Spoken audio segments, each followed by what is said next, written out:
What is up, YouTube? It's your girl Evelyn, and today I'll be highlighting some of my favorite guilty pleasure lesbian films and shows. And just to clarify, I'm not saying these movies and shows are bad necessarily. The point is, if your fave is on this list, Don't take it personal.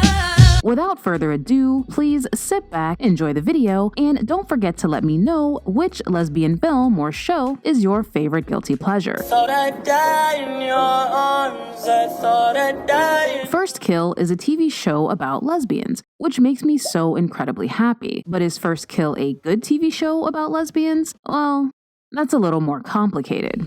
Please, Cal. Now! Cal, don't do this! You're going to give Eleanor exactly what she wanted, what they all wanted, for us to not be together! Do you think I care what your family wants? Unless you've been living under a rock, you've probably heard of First Kill by now. Every YouTuber and their mom has a video about it, and it's been floating in and out of Netflix's top 10 for weeks. Now, your girl has all kinds of opinions about First Kill, and if you want to know why, I think the First Kill writers should lock themselves in a room with a stack of notebooks and the Buffy the Vampire Slayer box set.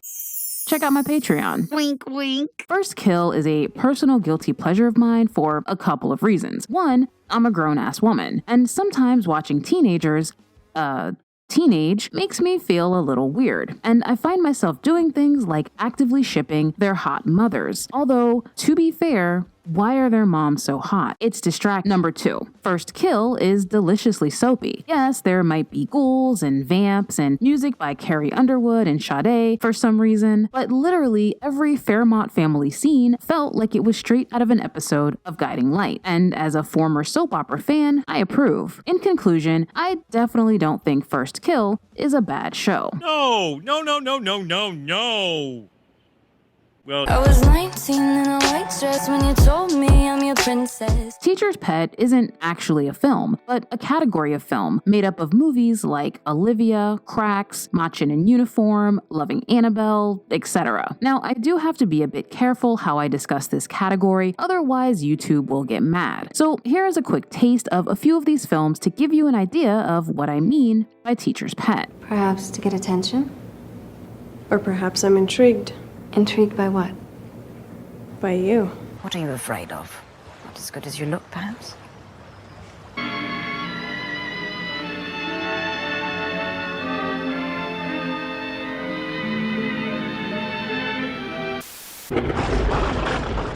I think it's safe to say this is a somewhat morally troubling category. Many of these films perpetuate the predatory lesbian stereotype, as well as the gay people shouldn't be allowed around children because we're all fill in the blank. Without question, Teacher's Pet is a problematic trope, and that's coming from someone who wrote a novel that arguably sits on the very edge of this category. I promise. I'm not defending this trope. That being said, I still love every one of these films, even Cracks, and that movie is f***ed up. And look, you can make the argument that many of these films came out a cajillion years ago and should be considered through a historical lens. And yes, that's true. In fact, if you watched my Classic Lesbian Films Part 2 video, you'll remember how absolutely scandalized I was while watching Olivia. But ultimately and morally, I just can't defend the Teacher's Pet category. But I won't lie about liking the movies in it because I do like the movies in it, and if that makes me a problematic bitch, then I guess. Can't keep meeting like this, all this sticking around and as a rule, I'm usually not embarrassed by the films I like. Usually. Enter Bandaged, a thriller, I think, about an injured woman, her sinister surgeon father, and the nurse who changes everything. 1 week ago, my daughter had an accident. I would like her watched 24 hours a day. I shall remain with her as much as is necessary. In this house, I do not wish to hear any mention of the hospital. Bandaged has the vibe of a certain type of film that shall not be named because...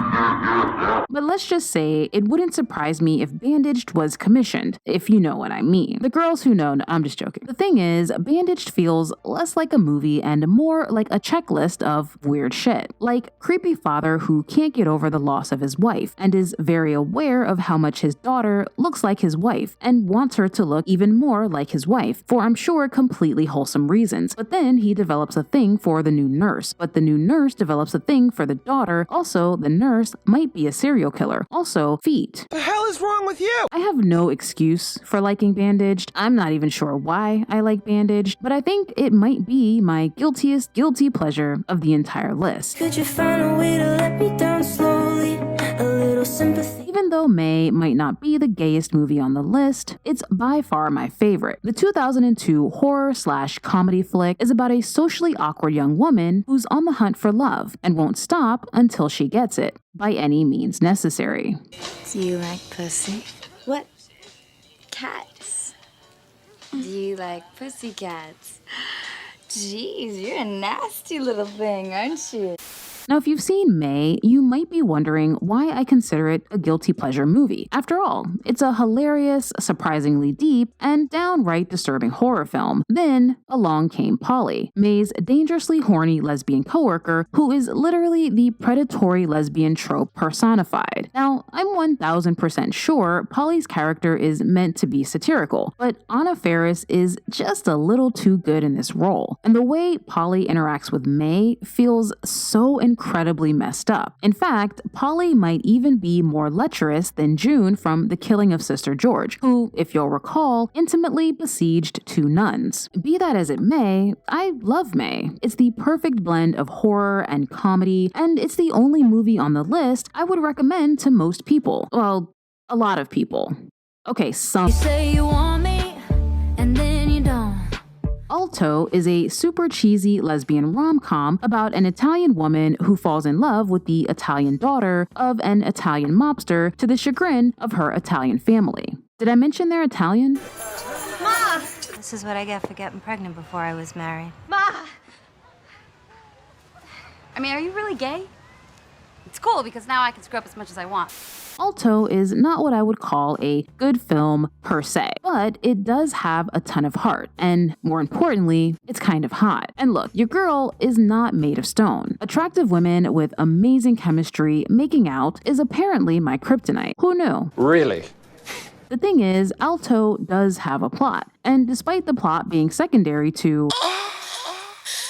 It's not a horrible plot. The movie even makes some excellent points about how Italian culture is often equated and intertwined with the mob, and all the ways in which it's fetishized and commercialized, and how much that can suck for Italian Americans. See?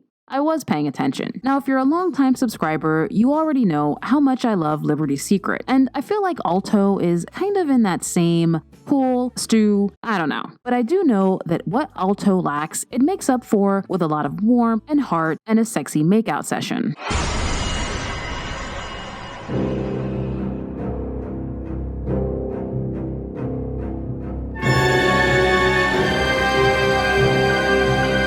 Abandon all hope, ye who enter here. I'm a natural born killer.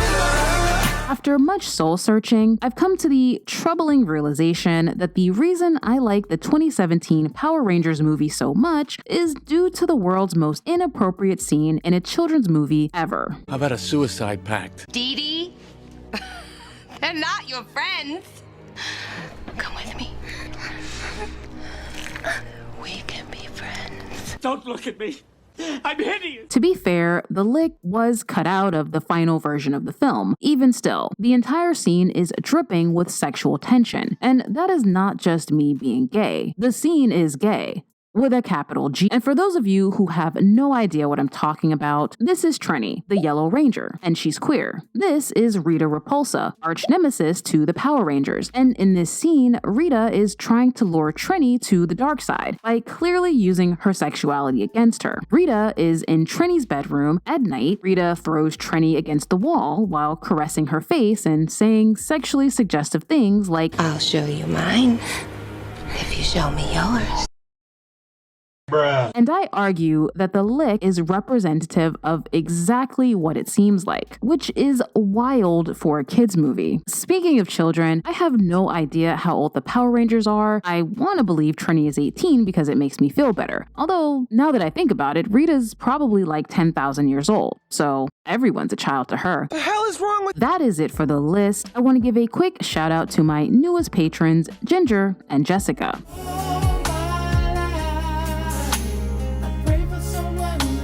As always, thank you so much for watching, and don't forget to let me know which lesbian film is your favorite guilty pleasure, and I'll see you in the next one. And have a little faith in me. And have a little